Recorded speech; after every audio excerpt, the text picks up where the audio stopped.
So Bryce Young, is he the guy? Apparently, he's the betting favorite now for the Carolina Panthers to be taken number 1 overall. Apparently, he's the dude. It's amazing because a week ago or so, it felt like CJ Stroud was the dude.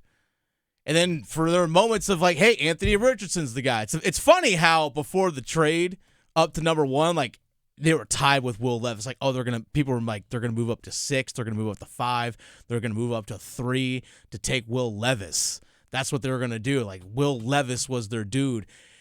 Now all of a sudden, you even heard Will Levis and Carolina Panthers spoken in the same breath in like a month, I feel like. I kind of feel like over the next 2 weeks, people are going to end up pulling Hendon Hooker over Will Levis because, like, I've seen a couple mock drafts that has Will Levis going after 10. And now Hendon Hooker is starting to come up into like the he's top starting 30. to climb up. Yeah. It's interesting. It's very interesting. Yeah, it's weird how all this stuff it plays out. And once again, like we said last week, no one knows. Nobody knows. No one really knows a darn thing. But it makes me wonder if there's a little showmanship. Oh, it's all 100%. It's all smoke screens and everything. Just whatever the Panthers are trying to do or whatever they're trying to manipulate for whatever purposes they could have. Maybe they're trying to get the Texans to trade up to 1 so they can get Bryce Young, so they could get back to 2 and something else, and to give them another pick. Well, it's funny because now what the Houston Texans have now been floating out via the media. Yeah, you're hearing Schefter now report. Well, the Texans actually might not be sold on taking a quarterback at number 2. Like, there's still some other guys that they're considering at number 2. I'm like, okay, if you all, the Texans, don't draft a quarterback at number 2, everyone should be fired.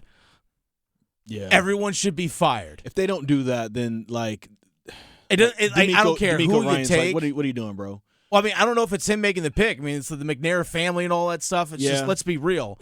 That organization is very poorly run. There's a reason why they're on, their 4th head coach of the last 4 seasons. Yeah. There's a reason why. Yeah. Because they ran that thing into the ground. Thank you, Bill O'Brien. But guess what? That's being floated out there. I'm like, I don't care if y'all still pick at 12 and you might take – no.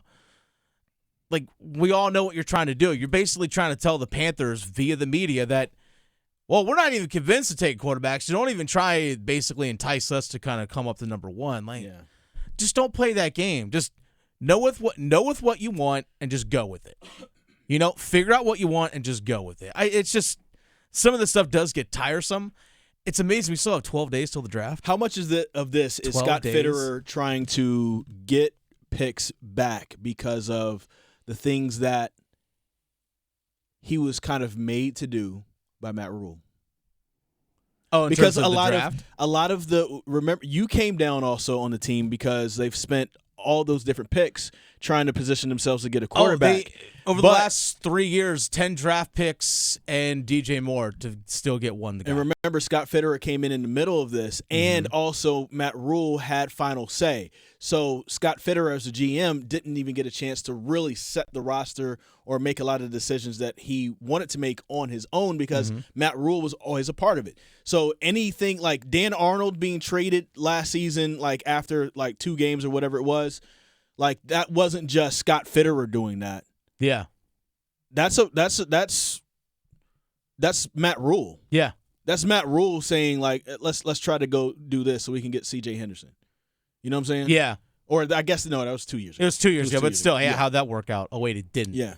So I mean, it's I think that's something that's interesting. So I'm wondering like if this is Fitterer trying to position himself to get back some of those picks so he could do what he does, like let Fitterer cook.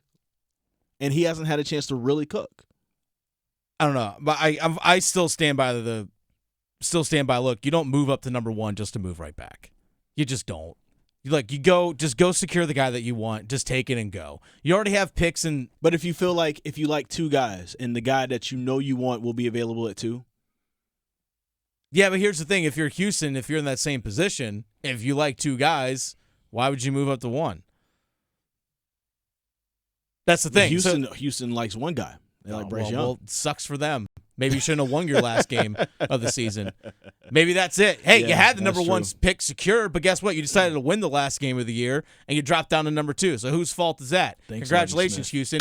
You're known for losing, but you can't even lose when you're supposed to. That's how bad your organization is, Houston Texans. You can't even lose when you're supposed to lose. That's on them.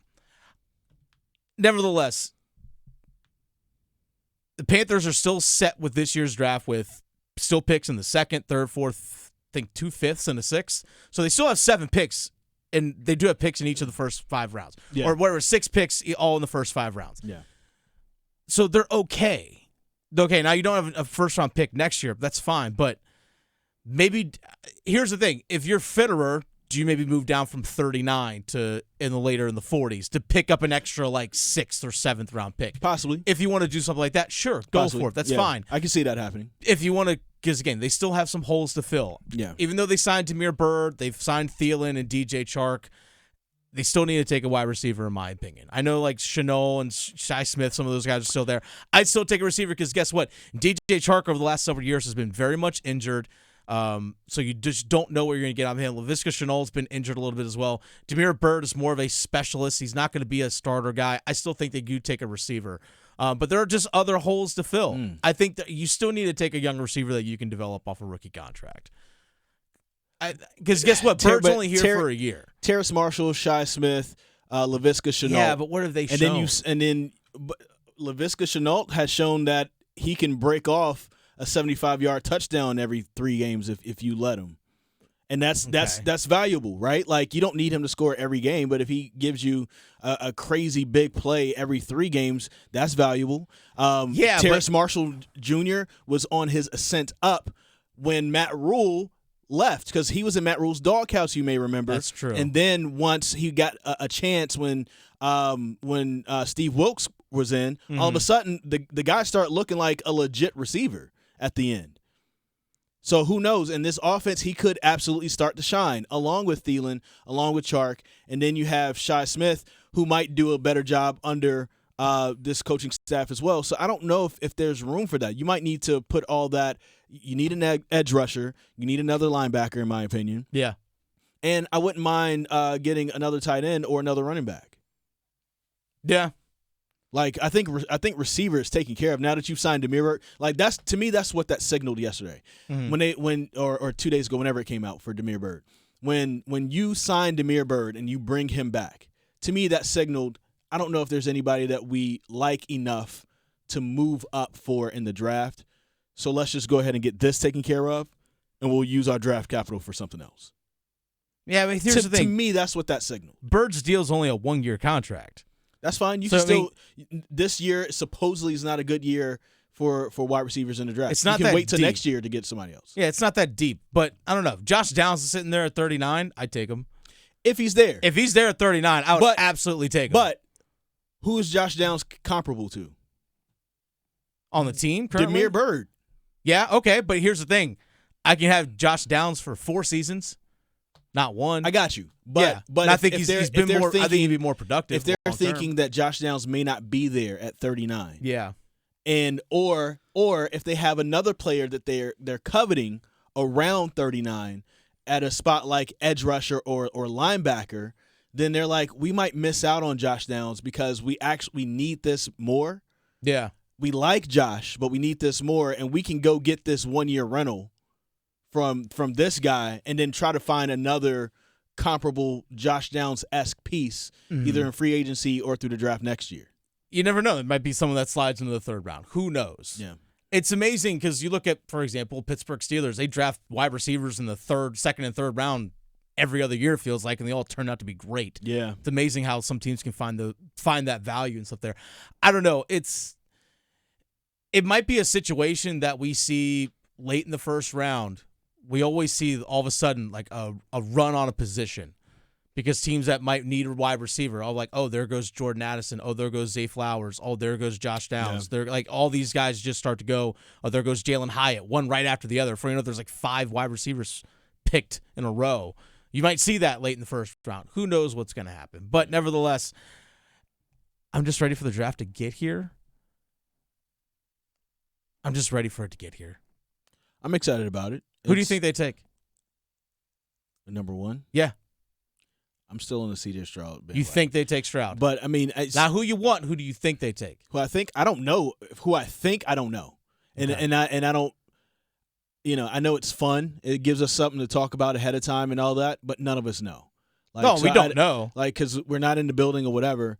But what makes sense to me in my head, now we're at that part where people are trying to parse. We're splitting hairs amongst these guys. Sure. Right? Like, it's like CJ Stroud is 6'3" and he does this better. Yeah, but Bryce Young he can connect the dots just a little bit better. Yeah. And process information just a tad bit faster. Like, does any of that matter? I'm sure it does. But right now, like, are either one of them a sure thing in the NFL? No.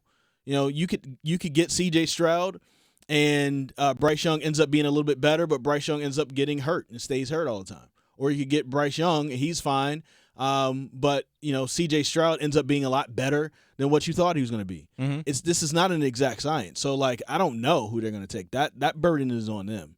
Who I want, CJ Stroud. I'm going to go back to the CFP.